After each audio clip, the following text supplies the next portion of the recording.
right, welcome to Primos for Life, the wrestling podcast made for the fans, by the fans. Como siempre, yo soy Eddie, el niño vaque. We got Ariel, the Ecuadorian dream bisueta, and we are your self-proclaimed, undisputed co-host tag team champions of the world. And in tonight's episode, we're recapping Worlds Collide and Money in the Bank 2025. From surprise moments to major letdowns, Ariel and I break down what we loved, what missed, and why this weekend was one for the books. So, como siempre, sit back, grab a snack, and let's get it on. Hola, primo. Hola, primo mío. ¿Cómo estás? For those that aren't able to watch, Ariel and I have luchador masks. Full on luchador masks. Yes. Eddie has a true lucha libre, old school Mexican style luchador mask. I have a Rey Mysterio mask going. We both look crazy as hell, but we're going into the vibe of Worlds Collide and going over that PLE, which was, I mean, just we're about to get into it. But so if we sound a little tight right now, it's because we're both speaking through very tiny holes in masks, because we are obviously much bigger than the masks we are wearing. So we apologize. And in that, we are going to take these things off. Eddie, you can start taking yours off, so that way there's no dead air while we're not taking them off at the same time. Yeah, I'm going to take mine. Yeah, so as I said, we're going to be doing a little Worlds Collide recap, and then a Money in the Bank recap. That's going to be the episode for today, ladies and gentlemen. Thank you for joining us. As always, we appreciate your time and the ability for you to sit here and listen to us chat about the PLE that just happened and prep for all the stuff upcoming. And I'm going to kick it to my primo Eddie. So I'm just going to go out and say it. I mean, it goes without saying, but Worlds Collide was way better than Money in the Bank. Like 1,000% way better than Money in the Bank. Yeah. I'm just got my headphones back on, and what I heard, this is what I think I heard, is the Worlds Collide was so much better than Money in the Bank. Yep, so much better than Money in the Bank. And I agree with you 1,000,000,000%. It's been Money in the Bank started off promising. It did, but you know what? We'll get to it when we get to it. Eddie, I don't know if you heard, I gave everyone kind of the breakdown what we were doing. I thanked everyone for joining us for a little bit of time.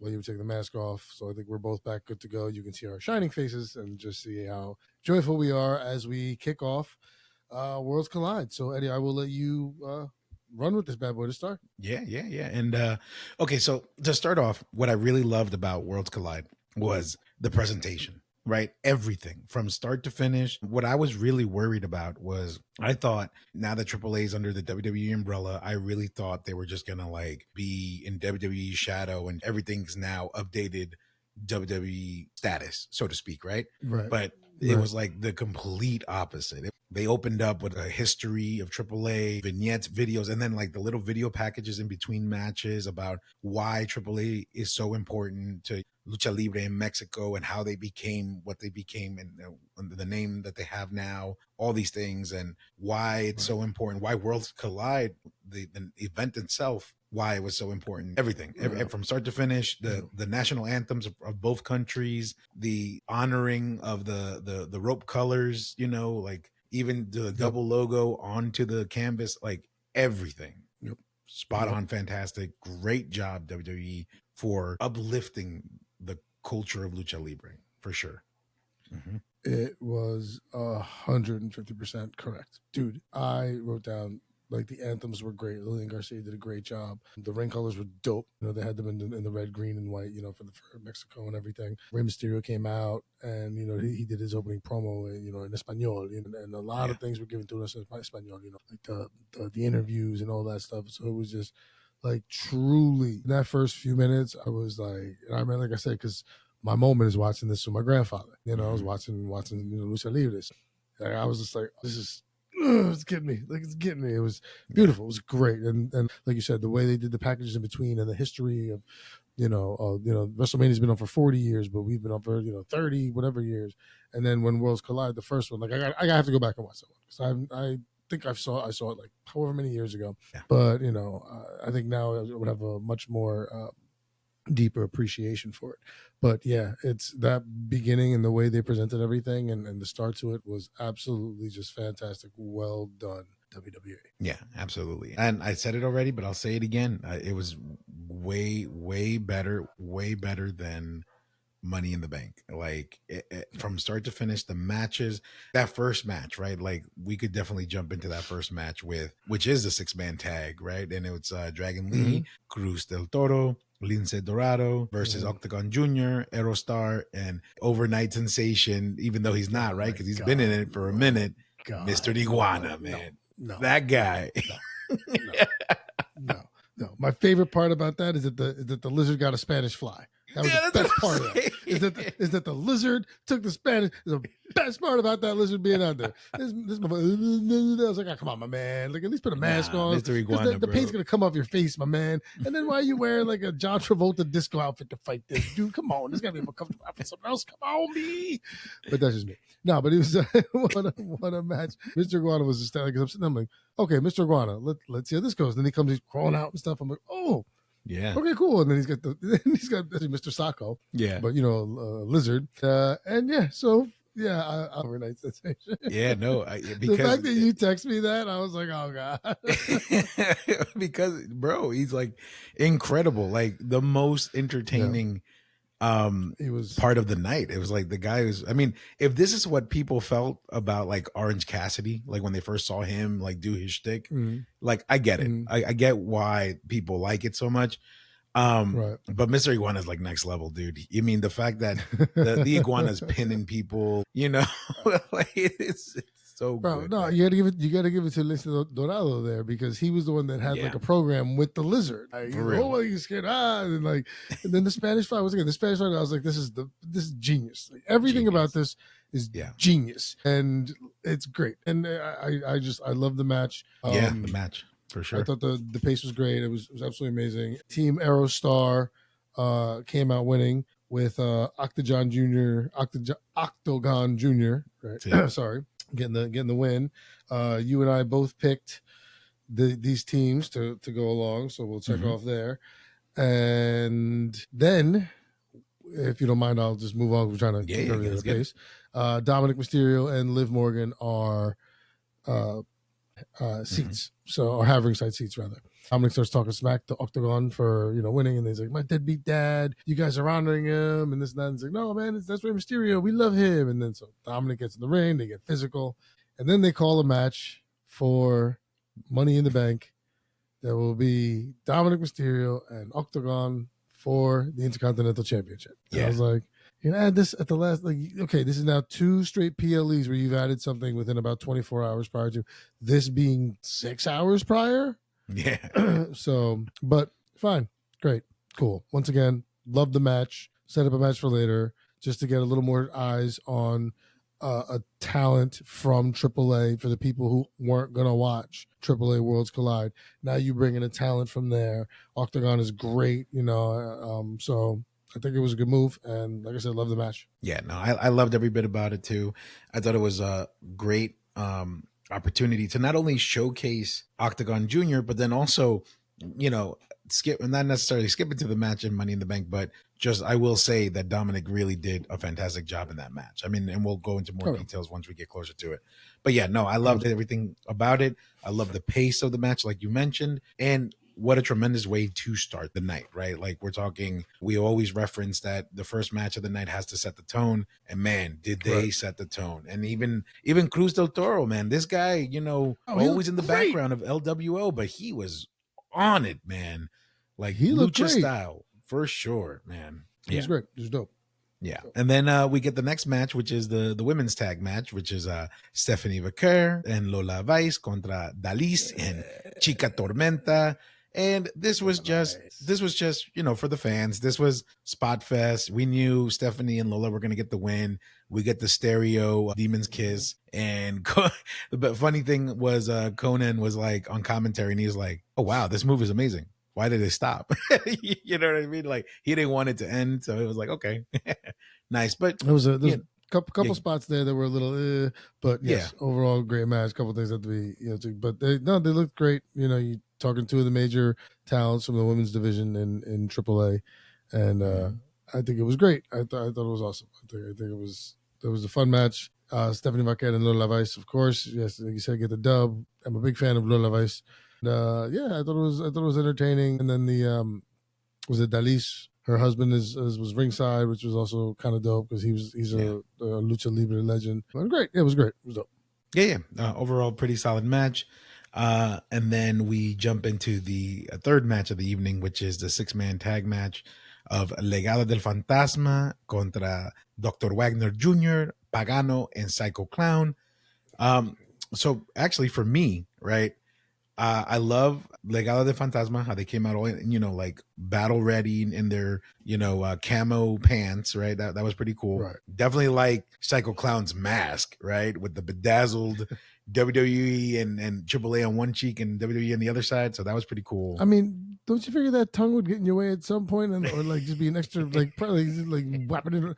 It's gonna fall off at some point, right? I would imagine. I don't know. For those who didn't see or are listening and know, the tongue is essentially pinned or sewn to the bottom of where the bottom lip would be. It just kind of hangs down past the chin like an actual tongue.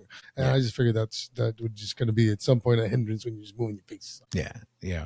But in regards to the match, to be honest with you, it started off a little slow for me, but then it definitely picked up midway and the spots were fantastic after the fact. But I mean, that was the only thing that I really picked up from that match. The fact that I was like, why is it starting so slow? But I think because these are like the heavier names of both brands, at this level, right.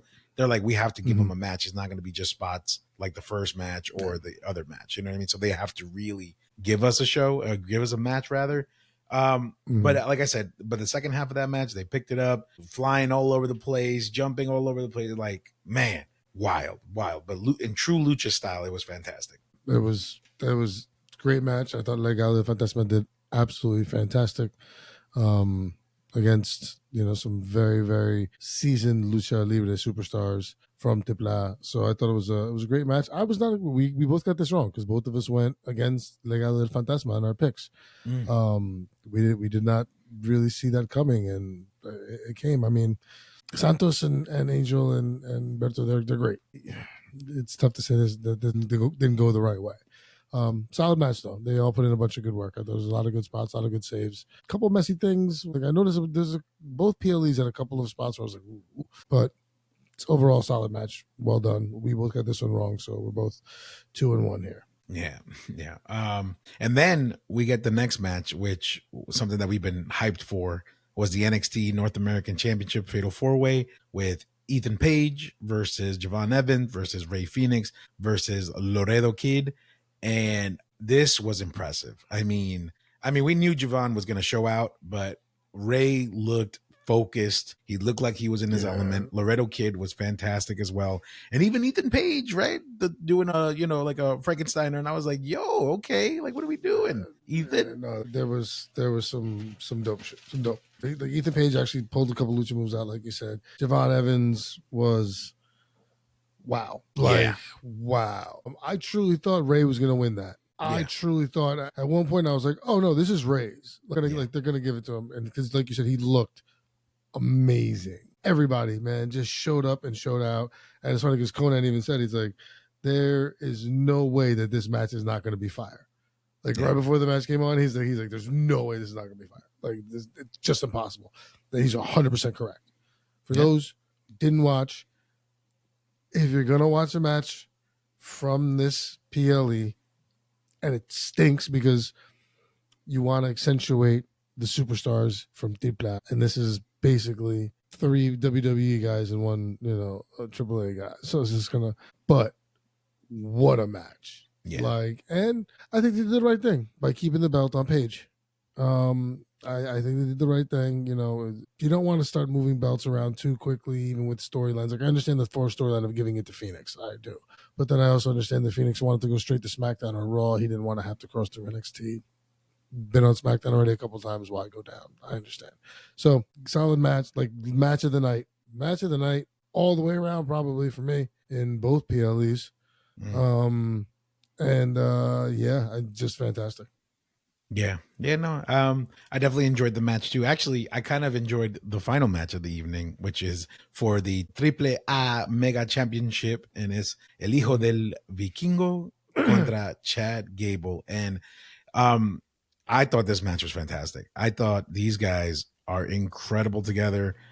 There was, like you said, a couple of mishaps. I feel like little minor things in each match, but I think they were so minor in all their matches that the overall like showing was spectacular. You even sometimes even Oh, forget about yeah. it. But Yeah, no, absolutely. but man, I'm nitpicking. Like I'm nitpicking. yeah. It's stuff like that. But No, you're but 100 I'm percent with right. you. This match was dope. Yeah. No, this match was crazy. Chad Gable with the moonsault and Vikingo. Oh man, like I was so impressed because in my mind, right, we're talking about two wrestlers from two different companies that have never really worked together. So if they were Mm, communicating in the ring, we wouldn't know because we couldn't tell, right? Or mm, they're both that good that they just let the match flow. I mean, of course they have like some mm, points, and yeah, you're gonna hit me over here, that's fine, but mm. if you didn't know any of that, you couldn't tell. And I thought it was fantastic. They really showed out for Worlds Collide. I was very happy with the overall PLE. Mhm. It was a hell of a match. You're 100% correct. It was a great match. Chad Gable did awesome. Hijo de Vikingo was great, man. I saw him a couple of matches in AEW a few times. It was just fantastic, and he's just amazing. I felt kind of bad at the end there because it looked like he tweaked his knee or messed his knee up somewhere, and Mhm. I'm not sure if they were ready to go home in that spot, but they did because you could tell he was laboring to get up and get over, and things were kind of tough. Hopefully he's not injured for a long period of time. That would be absolutely terrible because he just got the belt. And last time he held it, they said I think it was like 800 days he had it or something like that. Some kind of crazy record. But yeah, no, great match. Chad Gable looked great. Vikingo looked awesome. It was good to see him at Money in the Bank later in the stands. Not looking like he was at the hospital in any kind of pain. He was there, so hopefully the knee is fine. But yeah, great match. Solid. All of these matches. I mean, they're getting 8 or above for me because this was just a fantastic PLE. Kudos to WWE for pulling it off. Hopefully they continue to do stuff like this and moving forward because it's just it was so great and it was so awesome for the representation of Latinos and Hispanics in the wrestling industry. So it's great. Yeah, I agree with that 100%. Yeah, so we both got that one right with Vikingo. Yeah, the only one we both missed was Fantasma. Legado? Yeah. That's it. Dang. Everybody else we nailed. So we're walking out of this PLE tied. Yes. All right. I like it. Tied. I like my odds here. Well, let's see. So that covers Worlds Collide. Loved it. I watched it like twice already. Now let's move on to Money in the Bank, which I'm going to just come out the gate saying not crazy about it at all. Like, we'll jump into it. We'll jump to the first match of the night, which you called is the women's ladder match. So bonus points for that one because you called it, Bang. And since you called it, you want to go ahead and lead us into that one. Go ahead. Yeah. Well, women's money match first, which I did say, and then we had the six ladies: Rhea Ripley, Roxanne Perez, Stephanie Bakar, Julia, Naomi, and Alexa Bliss. And this was a fun match all around. A bunch of great spots, really fantastic moves. And at one point, I'm sitting there and I'm watching it, and about halfway through the match, I'm like, man, it's a good thing I'm not a gambling man, because if I had put my money on Naomi, I'd have been like, man, this is not going to happen. Then the end of the match came, and there was a spot where there was two wrestlers left, and Naomi's creeping around the outside, and I'm like, oh, no, I have a shot. Mhm. And sure enough, Naomi comes in. Fifth time is a charm for her, ladies and gentlemen, as Naomi is Miss Money in the Bank. Yeah, nah, I agree. The match was fun. There were some good moments from all participants. But again, kind of like you said earlier with the nitpicking, there were minor areas where, like, I think Julia couldn't get the ladder to be at a certain place, things like that. But again, I mean, that's elemental. That's not anybody's fault. You can't anticipate it, especially it's her first like I mean, Money in the Bank not all. match. I mean, props for being props. They don't always work 100% of the time, Right. especially when you're using things like that. So it is an element. Things that you cannot control. You're 100% correct. Right. But the one thing that I will call out that like kind of ticked me off was that they made a big deal about Rhea Ripley never being in a ladder match. And I was like, girl, you know what you're doing, because she was putting the ladder right in the corners. Like she knew her way around a ladder. So I'm like, so what was the point of saying that out loud so many times if clearly that's not the case? You know what I mean? I mean, it was something you could use to sell. It was something Yeah. you could use to sell because technically she hasn't been on that roster. Like she hasn't. So, and I mean, she's watched enough film to see how things are used, but it's just a point that they could use to push her along to be like, outside of, oh, she's gonna win because she's mommy and she's it's like, yeah, she's never been in one, so hey, that could come back against her, Yeah. and then she did look comfortable doing it, but yeah, no, I understand your beef. Yeah. And then we get the impromptu match that was set. So I got that one correct with Naomi. Yes, you went with Stephanie. Yeah, I know. But but I'm happy with the Naomi win. So I accept your point. So Yeah. but what's it called? We jump into the impromptu match, which was Dominic and Octagon Jr., which I think funny both of enough, us would have got this correct. yeah. Yeah. But you know what's funny about this one though? As the the promo package at the beginning of Money in the Bank is showing clips of everything, and then out of nowhere there's like a clip of Octagon Jr. And for like a second I'm like, what the heck is that? Who is that? But then I forgot that they made this match out of nowhere. So I was like, oh, they had to put like a little footage of him in there to be part of the package. Right. You know what I mean? Yeah, so they got to do something. Yeah, they got to do something, man. You got to sell them. You made the match, like I said, 6 hours ago, if that. Like, so you got to figure something out quick. Yeah. That wasn't even 6 hours, man. That's crazy. But yeah, it was good match. I'll let you lead off. Yeah, man. I know. I was gonna say I loved it. I loved every bit of this match. Octagon Jr. really was able to be showcased the best way that he could as a luchador and as a singles competitor, because we saw him in tag team action earlier. But I was really impressed how well he did with Dominic. Like Dominic impressed me that he's able to, because for me, and I hate to say it this way, because Dominic is a WWE superstar, yes, but he's also the son of Rey Mysterio, so he had a little pull to get in there, right?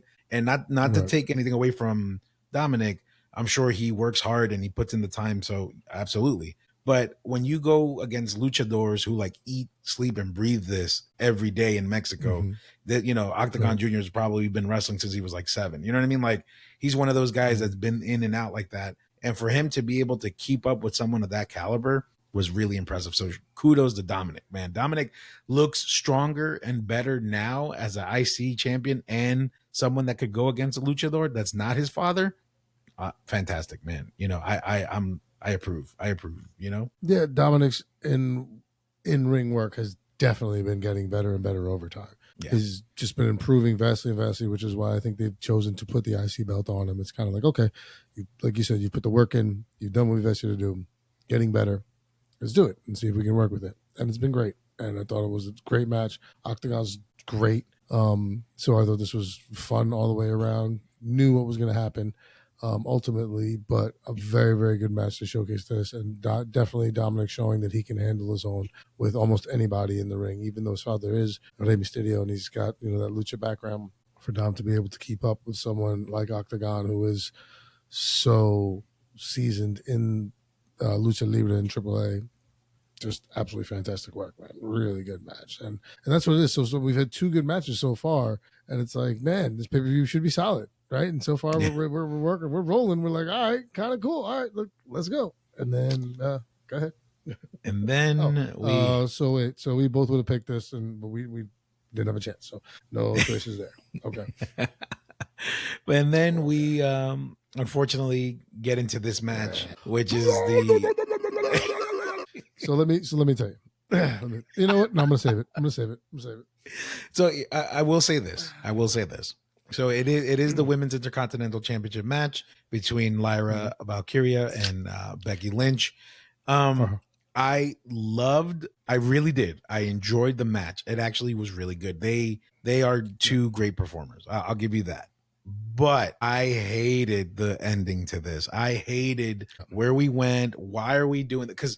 But when it happened, and we're just gonna say it out loud right now, Becky Lynch ends up Explain it. Becky Lynch ends up getting the win. Lyra has to, swallow her pride and lift her arm at the end. Okay, cool. But what I really hated about this match is like, I really wanted this story to end, right? I wanted Bayley to come in, or I wanted Bayley to come in at the end and be like, okay, we're done with Lyra. Let's now make this Bayley and Becky, or, Bayley and Lyra because you let her win, or whatever, however you wanted to do it. But no, now we have to watch 4 more weeks of Monday Night Raw to figure out what's going to happen next. And I hate, like, ugh. That's all. That's all. Mm-hmm. So, I mean, I think at this point it's kind of funny because you and I had both said in the preview show that we were like, you just kind of want this to end. Yeah. And I think I said, I was like, well, because I have, we both got this wrong with our logical picks. But I had Becky for the fun pick. I was like, because if you want to make it and try to draw this out, fine. And that's what they're doing. I agree with you. The match was great. Both women were fantastic. And then you get to the end and you're just like, all right, well, here's to keep this going. I guess you and I get to, A, complain about this particular feud a lot more, and B, have people bitch at us for complaining about this particular. Yeah, I've been getting the text messages already. I already got the one that said, ooh, how does it feel that the 2 people you don't like ended up winning? And I was like, oh. Man. So, yeah, man. So, yeah. So we got those wrong. So as of right now, I've picked one and you've got neither correct. Yeah, I'm okay with it though. Yeah. Yeah. Then after that match, in a surprising turn of events, right? We thought, you called it actually. You thought that we were going to get a ladder match sandwich, right? And we thought the men's was going to be the last match of the night. But no, it ends up being next because the tag match got moved to the final match, which after we see what happens, we understand why. But now we're jumping into the men's Money in the Bank ladder match, which involves Solo Sikoa, LA Knight, Seth Rollins, Penta, Andrade, and El Grande Americano. Take it away, Primo. What are your thoughts on this one? Fuck this. Sorry. I'm sorry. I know we try to lay off profanities. I get it. I have friends whose kids listen, and I apologize. I do. I didn't care for this at all. This was the one thing we didn't want to happen. The one thing we both said, I said it was going to happen, but I still went LA Knight because I'm like, this. He doesn't need the gimmick match. He doesn't need the gimmick match. And you give him the gimmick match again. It's annoying. It's annoying. It's frustrating. It's annoying. He does not need the gimmick match. Stop it. This PLE was essentially a love letter to the Rollins family. Becky Lynch gets the belt. Seth Rollins wins Money in the Bank. Okay, debt paid, Hunter. Move on. I did not like this at all. You have a chance to use Money in the Bank and build somebody. You have a year. You have a year to use this. You can build any one of these superstars in a year, given the proper writing and time frame, like timeline. I thought it was a missed opportunity is why I'm angry. Because I think it's a missed opportunity honestly, you weren't going to put it on Grande Americano. You weren't going to put it on Penta or Andrade. LA Knight, you could have, you push him, you bring him back. You push him, you bring him back. You push him, you bring him back. What are we doing? Yeah. I don't know. I thought it was a missed opportunity. So I'm going to stop. And once again, I apologize for the profanity. But I agree with you, man. I agree. I think you said it perfectly. It was absolutely a missed opportunity because then, you get Seth Rollins' crew come out, right? But then you also get the Bloodline to come out, and you could have made this into another thing. Yes, we understand that Solo and Jacob aren't seeing eye to eye, but what if you would have went a direction where Solo won? He's Mr. Money in the Bank, right? At some point, Jacob loses the U.S. title, but now when Solo becomes champion, then he guns for Solo. You get what I'm saying? Like you could have made it into, Civil War 2 again with that, like with the Bloodline storyline. You could have given an opportunity for LA Knight to take the title on and then start new matches, new programs with anybody like Rusev, like Andrade, like Carmelo. Like there's just so many people you could have done this with. And even Penta. Even Penta, because there was a moment that you thought, whoa, Penta could really do this, because he was on that ladder 2, 3, 4 times. And I'm just as aggravated as you, man. And we know Andrade wasn't going to get it.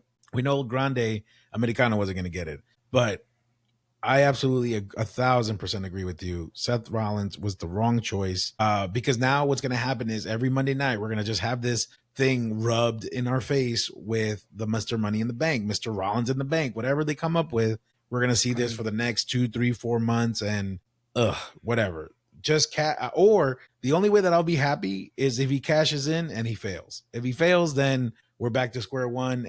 But then even then, that's still a waste, because, you could have been lifting up another superstar, but instead we're rolling with Rollins. So I agree. Not happy with this match. Oh, well, he's going to get the belt. He's not going to cash it in and miss it. He's not. There's no way Hunter or him will allow that to happen. This motherfucker's protected as can be. There's no way that's going to happen. So it's just a matter of time, which everybody knows anyway. So why gimmick it? Why? And then, like you said, now we have to have it rubbed in our face. So here's a segment that I get to look forward to, not wanting to watch every week on Raw. Mm-hmm. Great. Something that I'm going to want to fast forward to, that I'm not going to, because as a wrestling fan, I want to give everything a shot. I don't want to watch. But the nuisance factor to it, which I get it, because that means you're doing great work in writing and stuff like that. It's just, once again, missed opportunity, because you could be elevating a different superstar with this moment in time with a year to do so. Yeah, Penta's new. But if you give Penta that and you work him the way he's been running great, you do that for 9 months and he cashes in, like right before Mania or something, or, I don't know. I was just confused by it, and I didn't care for it. This was just not a good match. And so I'm going to leave it as just, as I said before, I used the full word, F this match. Just F this match. Nope. It was a good match. Just the ending was terrible. The ending was just terrible. And it ruined the PLE for me. Yeah.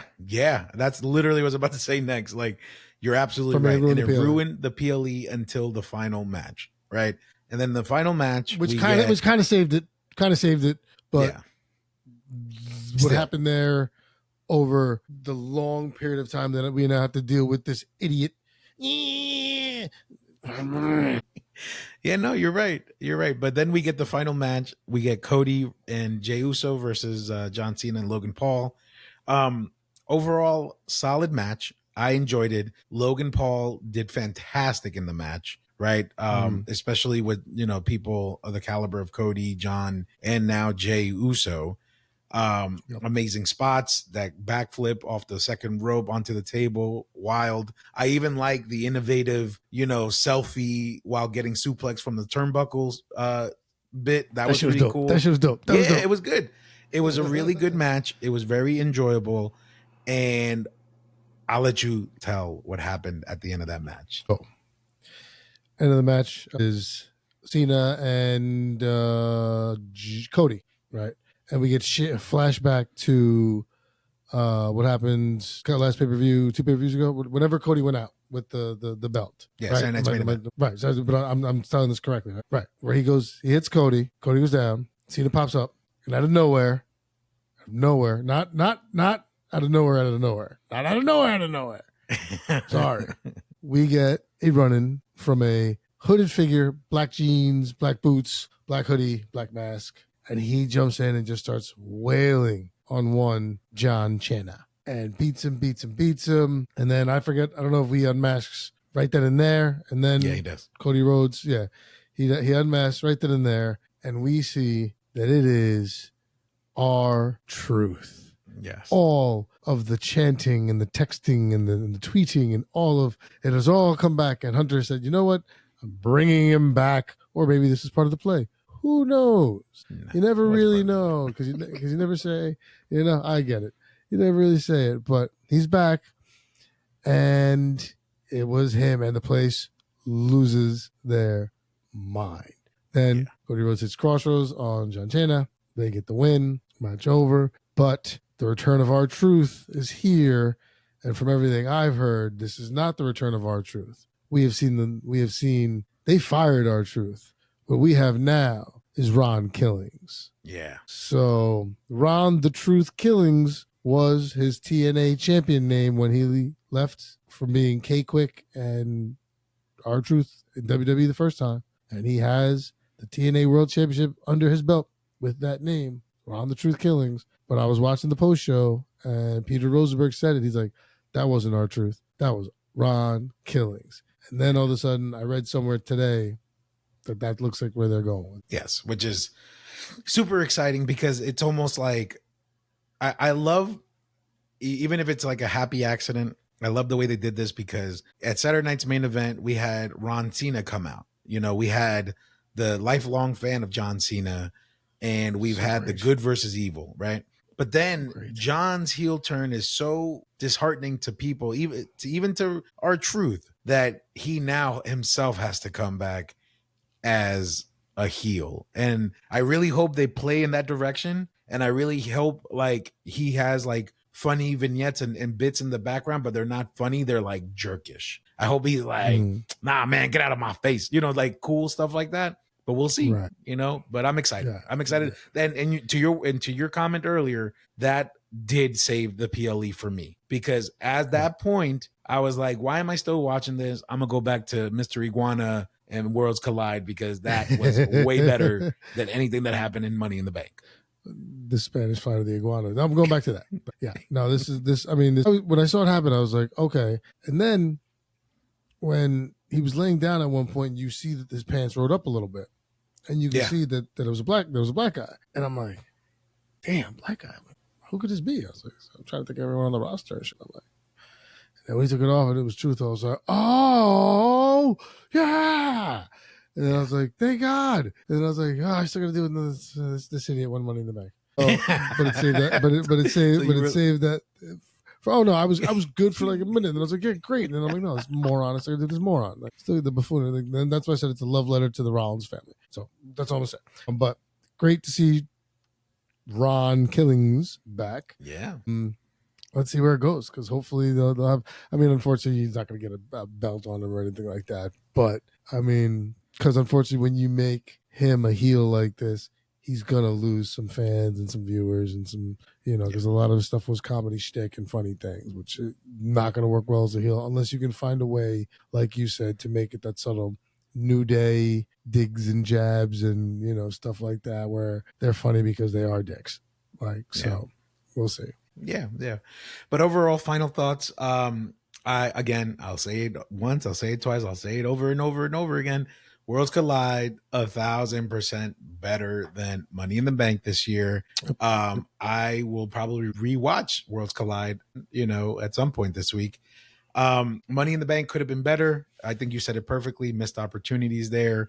The only thing that slightly saved it was Ron Killings making his debut or coming back, however you want to look at it. And then ultimately, well, I mean, I also say Naomi. Yes, and Naomi. Yeah, absolutely.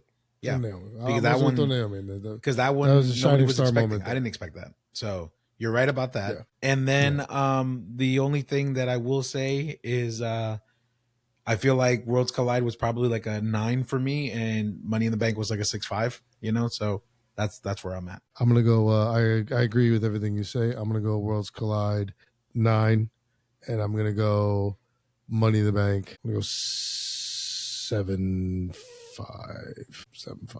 Just because Naomi winning, Ron coming back, Rey Mysterio, Dominic having the impromptu match that was a good match. So I don't want to take away just because of that one thing. Yeah, so I'm gonna go 7.5. Dancing set between 7 and 7.5, just because I love WWE and they gave Octagon the shot to get there. I'm gonna give them the half point, go 7.5. Okay.